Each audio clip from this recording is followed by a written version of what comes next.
Getting off drugs was the hardest thing I've ever had to do. Alvin Powell is sharing a tough lesson with students, one he wishes he would have learned when he was their age. All kids, they have the same thoughts that I had. I will never do this. I will never become this.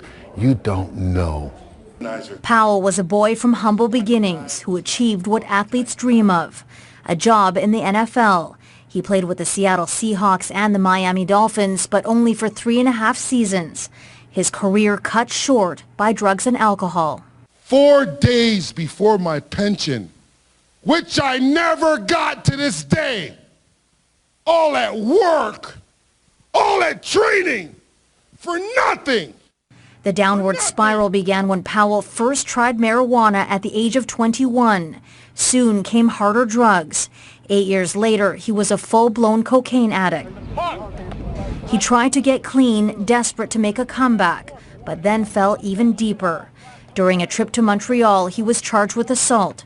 When he got out of jail, he walked into a crack house, ready to end his life. There was a phone number, and I called the gentleman, and he came and said I could show you the way out of this darkness, and that's where it started for me. That moment, the first step on the road to recovery. Today, he is clean and sober. His mission now, to keep youth from spiraling as he did. If I do this, how does it affect me becoming the best me I can be for myself?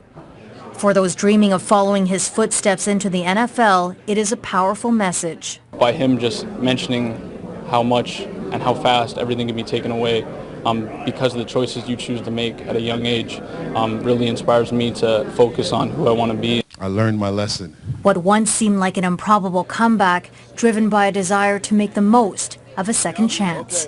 Vanessa Lee, CTV News, Montreal.